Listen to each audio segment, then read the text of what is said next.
Què es tracta de fotografiar? Es tracta de fotografiar la persona, l'ànima d'aquella persona.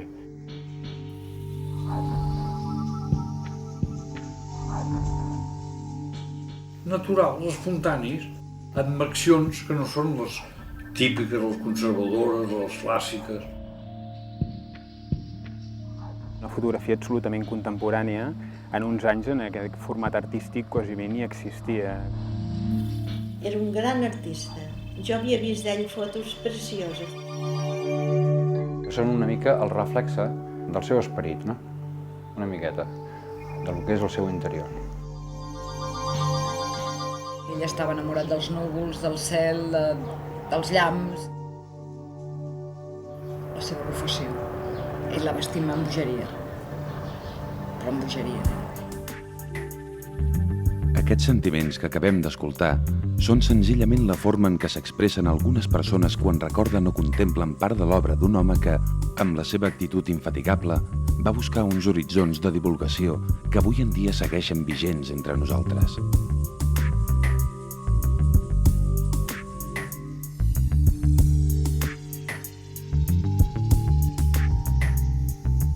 Josep Pons i Girbau, aquest català de carrer, va néixer a Blanes el 15 d'octubre del 1889 i morir a Reus el 29 d'agost del 1966.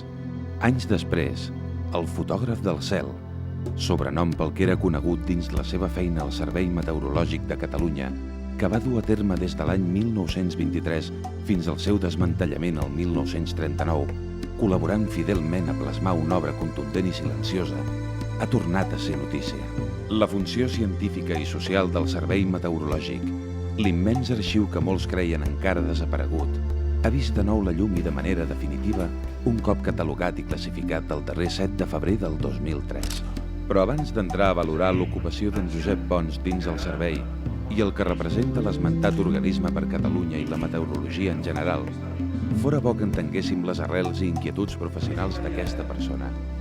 Perquè descrivint un entorn històric, les vanguardies culturals i els seus protagonistes, s'enriqueix la minsa memòria col·lectiva que tantes vegades ens esforcem a destruir.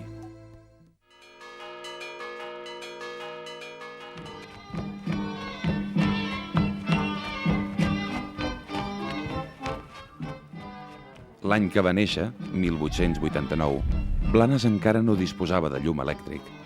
Mentre el Mediterrani continuava com a centre de gravetat en la vida comercial camí del Nou Món, Espanya estava sotmesa a la regència de la reina Maria Cristina, esperant la majoria d'edat d'Alfons XIII. El seu pare, que també es deia Josep Pons, tenia un negoci de licors i pastissos al vell mig del poble, al número 12 del carrer Raval. El jove Pons ben aviat va tenir clar que no volia seguir les passes professionals de la família i, per satisfer el seu esperit emprenedor, va decidir apostar per la seva vocació singular. Volia ser fotògraf. Va impressionar la primera fotografia l'any 1903 davant del negoci del pare. Amb 14 anys començava una professió amb molt de futur. El Papito Pons sempre parlava de la seva primera càmera, que és una càmera de carteró amb una xapeta al davant que diu El Siglo, comprada al Siglo per 25 pessetes exactament, que va ser la primera càmera que va tenir en Pons, d'aquelles càmeres que, bueno, les que ell feia servir també, que es tapava i es tornava a tapar, no tenien pas obturador, no? I després la màquina gran, esclar, la màquina francesa, aquelles... La màquina de tren, deia ell, Ell en deia la màquina de tren, d'aquelles que porten una manivela per estendre la fulla, veritat, i anar a canviar el foco. La fotografia a principis del segle passat estava destinada a uns pocs privilegiats que feien d'aquesta professió quelcom més que un modus vivendi. Era una vocació no sempre entesa pels seus contemporanis. Devia passar com una raresa, perquè, esclar, a l'època que estem parlant, doncs, els retratistes ja eren unes persones, pel sol fet de que fer aquest ofici, una mica especials, no? Llavors, esclar, mira, una de les rareses que li havien dit d'aquest home, mira, ara fotografia núvols, ara fotografia aquests que van a tirar l'art, si la gent més humil va tirar l'art, llavors com podies fer entendre en una societat que només es mudava i que hi havia unes classes socials molt determinades i anaven a fer la fotografia de puesta de largo o de puesta en blanco a Can Pons, que aquell mateix fotògraf anés a retratar la gent més miserable del poble, que era aquella que anava a tirar l'art, que eren els gitanos que passaven pel carrer que era aquell home que bevia el got de vi en una taverna, o els mariners que menjaven a la barca perquè només es menjava a la barca. Això no van entendre mai, mai. O sigui, quan neix la fotografia és el gran competidor del miniaturisme. És a dir, el que sí fa la fotografia, jo sempre he dit, és que es democratitzi, en certa manera, però tarda anys, el poder tindre una persona al seu imatge. Josep Pons i Girbau van prendre camí cap a Barcelona al voltant de l'any 1905 per tal d'ampliar els coneixements sobre fotografia, entrant com a aprenent en el prestigiós estudi del fotògraf Rafael Areñas, situat al número 2729 del carrer Hospital. En concret, hi havia 8-10 fotògrafs a Barcelona que tenien esperit de superació. Sí, i l'Areñas era un d'ells. En aquest espai també van fer l'aprenentatge reconeguts fotògrafs com en Pere Catalàpic. Un cop format com a professional, va crear en un edifici del carrer Mercaders número 18 de Blanes l'Esperada Galeria. Aquest espai també tenia accés pel carrer Valls, just darrere del comerç familiar. La premsa de l'època recollia amb gran estupefacció la notícia. 15 de maig de 1909. Es podran obtenir des del més senzill retrat al natural fins a les reproduccions i ampliacions de retrats per defectuosos que siguin. En Pons va dissenyar la galeria fotogràfica amb un gust i particularitats modèliques pel seu temps. Feia córrer unes cortines al sostre per posar-se al nivell de la claror. Allà hi tenia reclinatoris, allà hi tenia butaques, segons la circumstància del que s'anava a fotografiar. Recordo les fotografies, totes les fotografies al redador. Era com un invernadero, posem així, per tindre'ns una imatge actual, no? Que tenim una llum per tot arreu, de vidre, tota una paret de vidre, i en aquesta paret de vidre, orientat al nord. Per què? Perquè orientat al nord mai tenim el sol directe, per tant teníem més hores d'una llum més estable. L'inescrutable pas dels anys ha deixat un indret desolador, sense accés, 4 parets que només respiren dels records.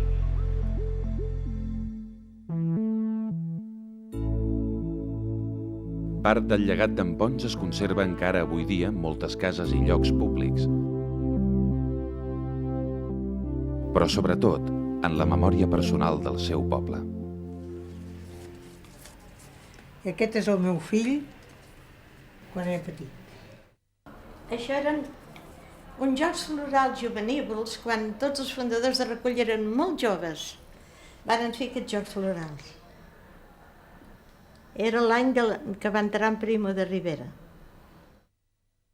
I la feina va ser poder lluir aquesta bandera catalana.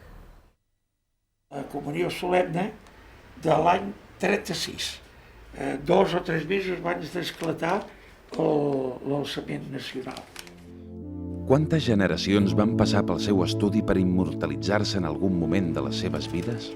Quin lloc o situació no va ser susceptible de quedar plasmada? Els treballs per encàrrec. Aquests van ser els inicis professionals del retratista de Blanes, que va dur a terme fins a la dècada de 1950. Ell ja estava jubilat, o ja vivia a Barcelona, no venia tan sovint, ja no feia tant com era el fotògraf de Blanes, perquè no hi havia cap més fotògraf que ell. És de quan jo i el meu germà, aquest sóc jo, aquest el meu germà, vam fer la comunió. I llavors vam anar als estudis, el record dels meus estudis ja dic, és una nau, una catifa, una cadira, una cortina de fondo. El senyor Pito Pons i la parella que es van casar.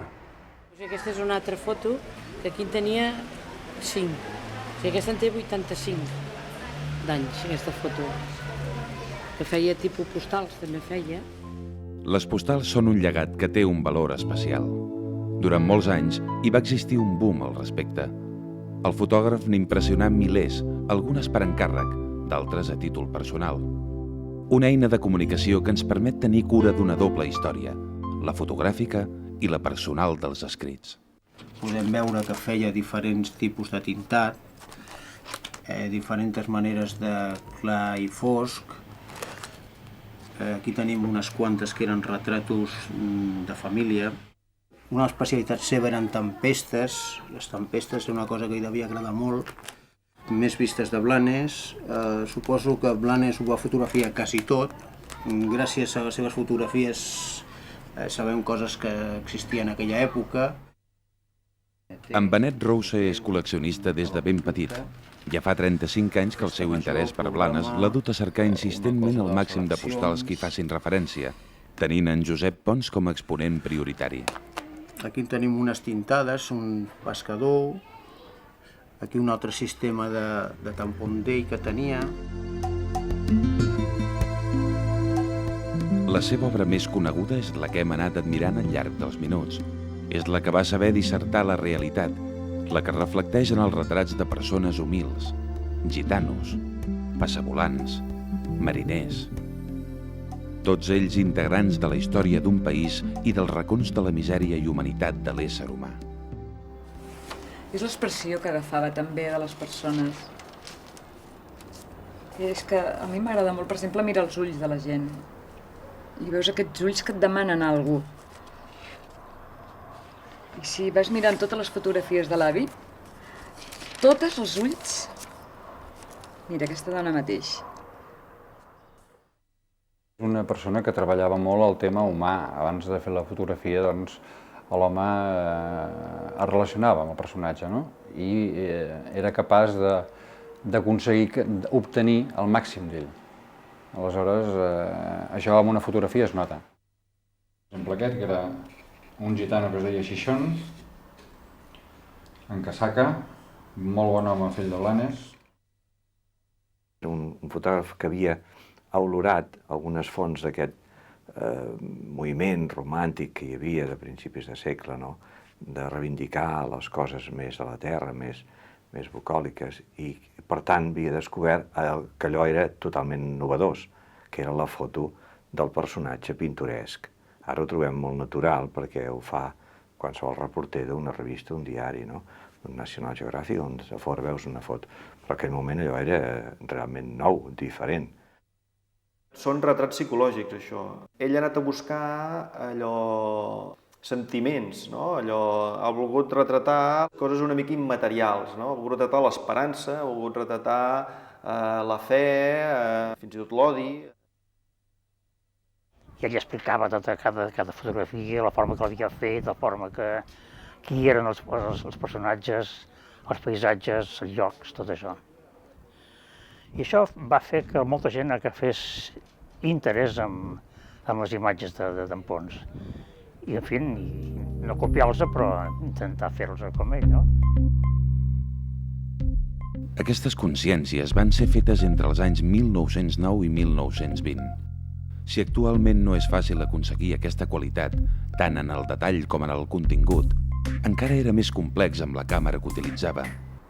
Era un aparell que per l'època podia ser bastant sofisticat, però que avui en dia ens semblaria molt simple. Bàsicament és una caixa buida, on tenim un orifici d'entrada de llum, que és l'objectiu, i una placa al darrere que rep aquesta impressió de llum. La càmera interiorment és absolutament buida i absolutament negra. No té res. Simplement al final trobem, aquí hi ha un vidre esmerilat, que és on es forma la imatge, que en acabat aquest vidre és substituït per la placa que rebrà aquesta impressió de la llum. El funcionament és bastant senzill. L'entrada de llum es feia mitjançant aquests diafragmes, de lo més senzill que puguem imaginar. Simplement el diafragma es col·locava dintre del que és l'objectiu i d'aquesta manera obteníem la lluminositat correcta per impressionar aquesta placa. I l'obturador és molt simple, es podia accionar manualment, es col·locava aquí davant i obria o tancava, segons el fotògraf volia. O bé, mitjançant un dispositiu pneumàtic, es podia connectar aquí un petit tub i també es podia impulsar una mica d'aire perquè obrís a més distància. L'enfocament l'aconseguíem a base d'anar girant aquesta maneta, aquest petit manubrio, amb el qual el que podem veure és que el full es va extenent fins a aconseguir una nitidesa de l'objecte que volem fotografiar. La imatge és invertida, el qual també dificultava bastant aquesta composició per part del fotògraf. Els diferents tamanys de placa que feia servir el meu avi Pons, 10x15, 13x18, 9x13... El pas era enfocament del motiu, enquadrament, trèiem el vidre esmerlat i posàvem en el seu lloc un portaplaques amb la pel·lícula. Aleshores disparava. Agafava aquest portaplaques, se'n anava al laboratori que tenia en el mateix estudi. Revelava la placa i veia com havia quedat.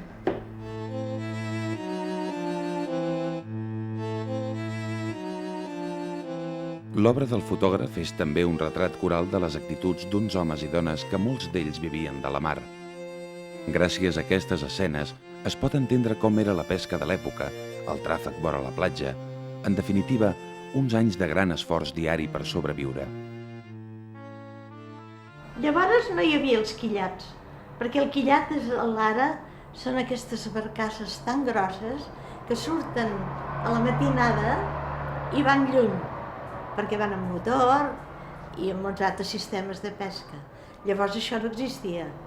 Anaven aquestes barquetes de per aquí, però per entrar-los a la platja, a la sorra, necessitaven uns bous que els estiraven, veus? Hi havia un home que li deien un pau dels bous, que guardava els bous. L'art, per exemple, l'art era molt característic dels pobles de Blanes, de Lloret, de tota la costa, que consistia en anar a tirar una xarxa, envoltar una massa de peix quan se detectava, tornar a terra i aleshores des dels dos caps de la xarxa doncs anar estirant en fora. La xarxa ja estava concebuda d'una manera que formava com una bossa en el mig. El peix quan volia sortir es anava ficant més cap endintre de la bossa i aleshores la bossa per un sistema de cordes doncs s'anava estrenyent i quan sortia fora quedava el peix capturat. Òbviament això necessitava una barca que anés, tirés l'art i tornés a terra i la gent que des de terra el anés estirant.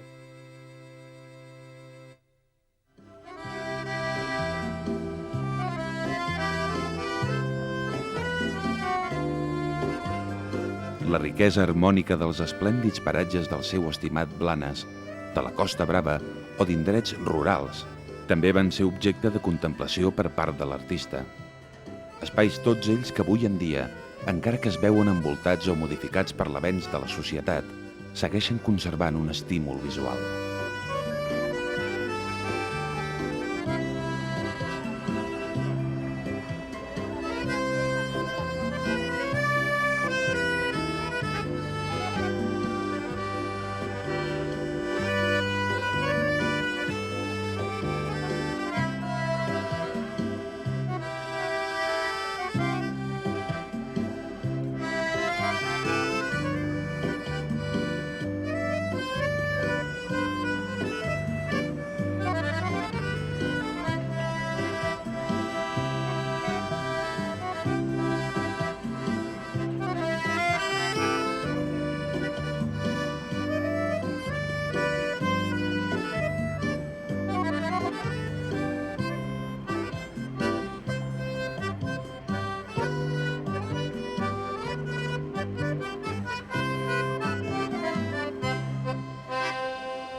Els nets del fotògraf, la Maria Mercè i en Josep Lluís Pons, conserven gairebé la totalitat de l'obra, herència guardada en àlbums tots ells degudament signats i amb dedicatòries molt personals. A l'Arxiu Municipal de Blanes també existeix un llegat d'en Josep Pons, pràcticament el mateix que conserva la família. Aquest fons va ser donat pel mateix fotògraf encara en vida al voltant de l'any 1960. Bé, aquest és el dipòsit principal de l'Arxiu Municipal de Blanes i justament en aquesta planera és on tenim dipositades les imatges del fotògraf Josep Pons. La porta d'entrada al Castell de Sant Joan i es pot veure tota la badia de Blanes i tota la platja de Sabanell fins a la punta de la Tordera, fins a la desembocadura de la Tordera. Jo penso que és un dels fons més importants, més que per la quantitat, sobretot per la qualitat de les imatges. Aleshores, clar, a banda d'això, són unes imatges que tenen un valor informatiu molt important a nivell històric per la vila. Malauradament, la seva obra també forma part de l'esperit mercantilista i absent de respectar els drets de propietat intel·lectual. Tots aquests factors conformen que el seu llegat continuï viu però alterat. Potser el dia que els habitants de Blanes que van viure part d'aquesta època desapareguin es perdrà l'últim lligam, a menys que la història boca-orella no continuï. Abans només en tenies una de foto, perquè només en podies fer una, bueno, una o dues o tres, però i prou. No es podien anar amb les màquines penjades pel món, perquè ningú en tenia. Només en tenia el senyor Pons. Jo tinc l'honor de dir que en Pons un dia vaig estar perquè aquest retrat i em va portar a retratar. Intentaré fer-te quasi com el natural, però tan guapo com ets, no t'ho puc fer. Vaig sortir amb una porta estreta, no podia passar. Passi el que passi, sempre quedaran en la memòria les exposicions que va fer al llarg dels anys. Les més rellevants a nivell de difusió van succeir anys després de la seva mort el 1966. Dins del marc de la primavera fotogràfica, l'any 1984, es va inaugurar una retrospectiva dels seus retrats durant 18 dies. L'exposició Ides i Caos del mateix any va plegar un ampli ventall d'autors que reflectien l'avantguàrdia fotogràfica espanyola del període de 1900 a 1940. L'exposició s'inaugurà a Madrid, tenint la seva presentació a Barcelona el 27 de novembre de 1984 a la Fundació Miró. Posteriorment viatjà fins a Bilbao i després a Nova York i a la ciutat d'Essen, a Alemanya. Tot plegat, un missatge itinerant que es feia ressò d'una actitud de recuperació d'un patrimoni que no ens podem permetre que acabi en l'oblit. Un creatiu com en Pons inevitablement també va passar èpoques difícils. El seu treball a Blanes no cobria el cost de la vida, i menys encara en el moment de decidir formar una família.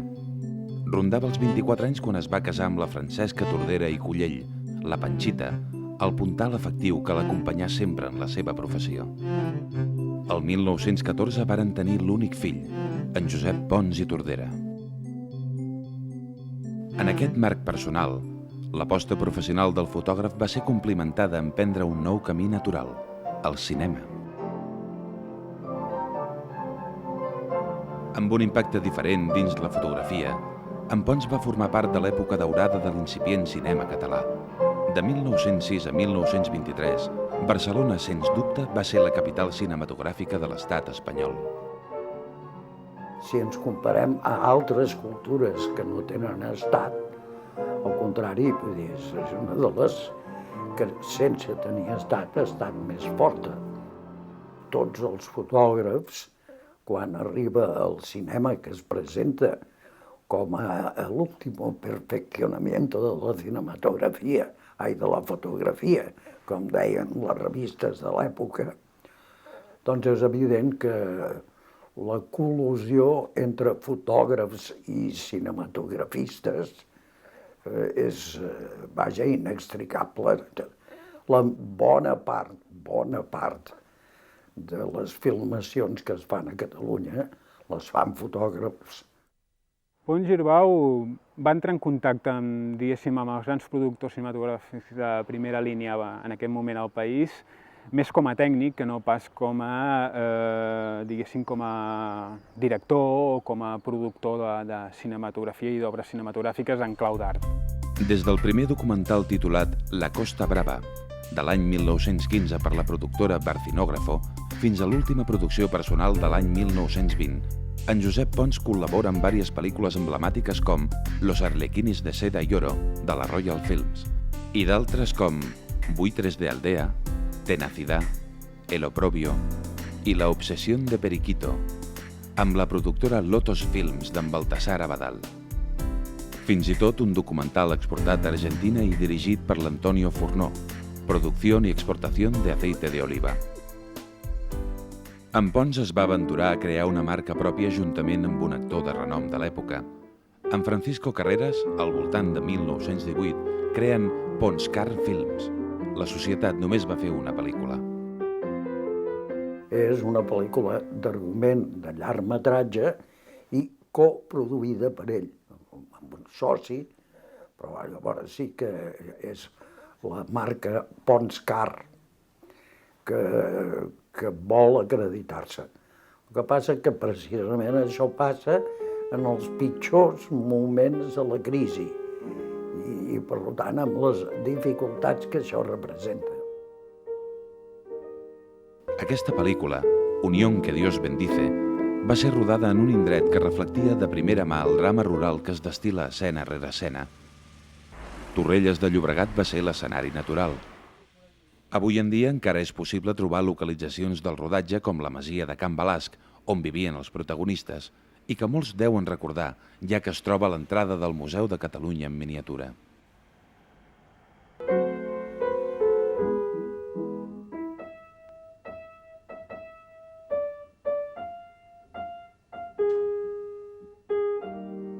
O la mateixa parròquia de Sant Martí.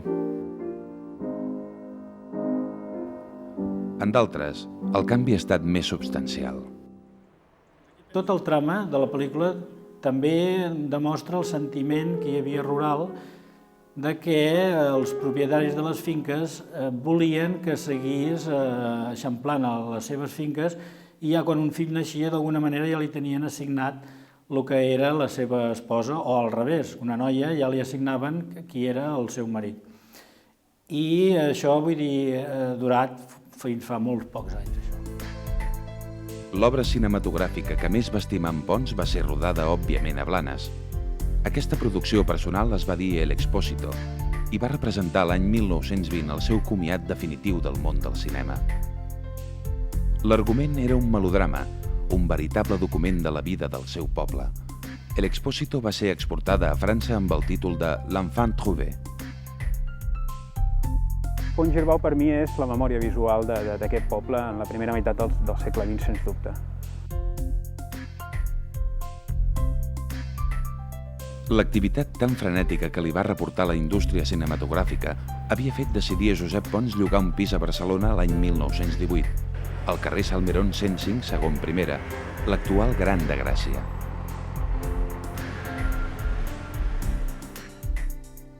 Aquesta duplicitat la va mantenir durant molts anys, inclòs amb el futur força diferent que li esperava a Barcelona. És moment de recuperar en el nostre present aquell temps meteorològic tan desconegut per tal de seguir escodrinyant una etapa molt important del nostre país.